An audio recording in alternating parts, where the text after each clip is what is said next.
సుధాకర్ గారు నమస్తే. Breakfast news కి స్వాగతం. 20 ఏళ్లలోపు టార్గెట్ పెట్టుకుని పూర్తి చేస్తామని వీళ్ళు అంటున్నారు. మళ్ళీ వాళ్ళేమో పునఃసమీక్షిస్తామని ఏదో కొత్త నిర్ణయాలు అంటున్నారు. డబ్బులు రెడీగా ఉన్నాయి, సెల్ఫ్ ఫైనాన్సింగ్ ప్రాజెక్ట్ అంటున్నారు. కేంద్ర సహకారాలు, ప్రపంచ బ్యాంక్ ఫండింగ్ తో పనులు అయితే తొలి దశ స్టార్ట్ అయ్యాయి. ఇన్నర్ రింగ్ రోడ్ కానీ లేకపోతే అక్కడ అన్ని రోడ్లు కానీ ఫటాఫటా అవుతున్నాయి. మళ్ళీ కొత్త డ్రామాల్లో అటు ఇటు వర్షన్స్ లో భూములు ఇచ్చిన రైతుల పరంగా కానీ లేకపోతే పోరాడిన వ్యక్తులుగా కానీ ఇది మళ్ళీ సాఫీగా సాగుతుందని మీకు అనిపిస్తుందా? ముందుగా మీకును జవహర్ గారికి, శ్రీరామ్ గారికి, ఏబిఎన్ యాజమాన్యానికి, ఏబిఎన్ ప్రేక్షకులకి హృదయపూర్వక నమస్కారాలు తెలియజేసుకుంటూ, ఈరోజు వైసీపీ యూటర్న్ అనేది ఒక కొత్త అంశం ఏం కాదండి. ఎందుకంటే వైసీపీ పార్టీ, జగన్మోహన్ రెడ్డి నేతృత్వంలో పనిచేస్తున్నటువంటి వైసీపీ పార్టీ చపలత్వం, అనాలోచిత నిర్ణయాలు తీసుకోవడంలో దిట్ట. వాళ్ళు ఏదో మేధో మదనం చేసి ఎప్పుడు నిర్ణయం తీసుకోవటం అనేది వైసీపీ పార్టీలో ఉండదండి. ఆ రోజు ఆ సందర్భంలో నోటికి ఏది వస్తే, ఆ రోజు ఏ తలంపు వస్తే దానినే నిర్ణయంగా ప్రకటించేటువంటి మనస్తత్వంతో కూడినటువంటి పార్టీ వైసీపీ పార్టీ.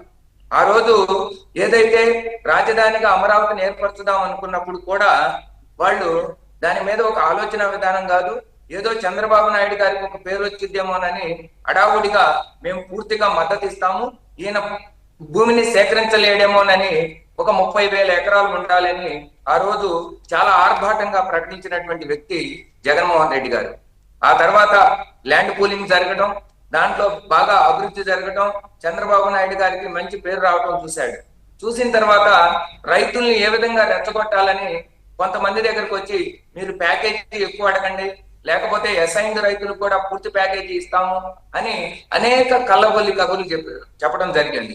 ఆ తర్వాత 2019లో దురదృష్టవశాత్తు ఆంధ్రప్రదేశ్ ప్రజల దురదృష్టవశాత్తు అధికారంలోకి రావడం జరిగింది.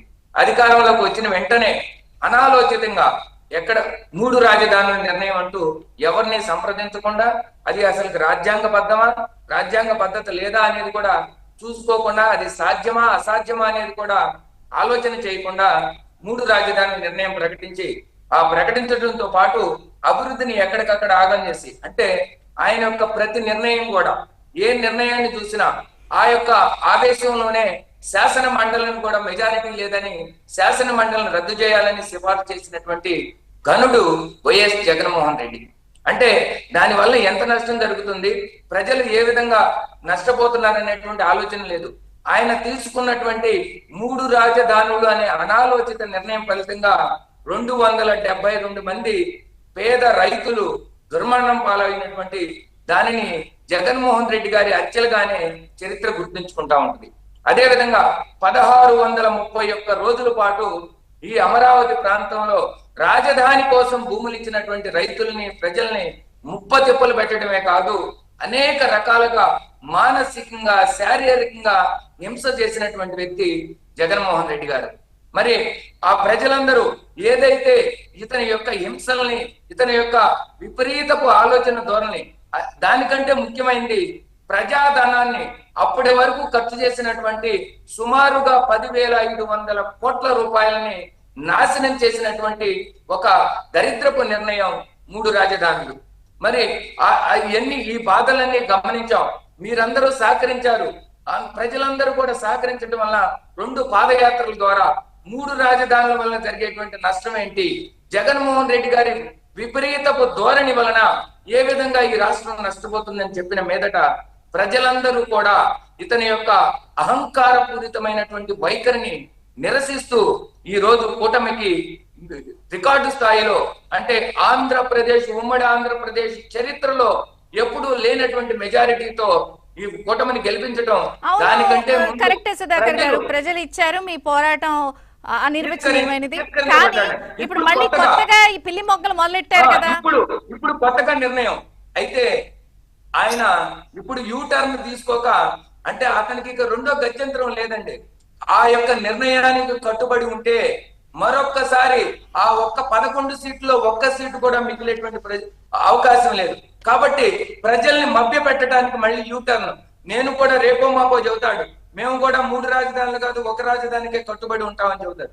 అయితే ప్రజలు ఈ రోజు వైసీపీ పార్టీ ఏ నిర్ణయం తీసుకున్నా అది తెలివి తక్కువ నిర్ణయం, అనాలోచిత నిర్ణయం.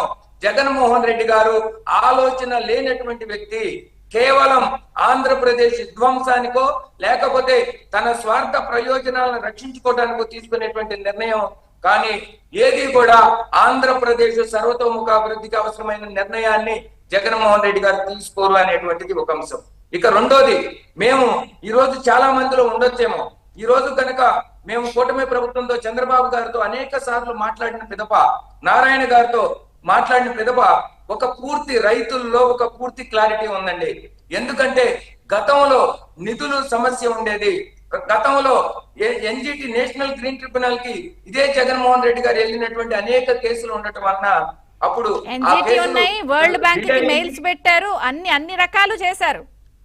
అన్ని రకాలుగా మోసాలు చేయడం వల్ల వాటన్నిటిని ఒక్కొక్క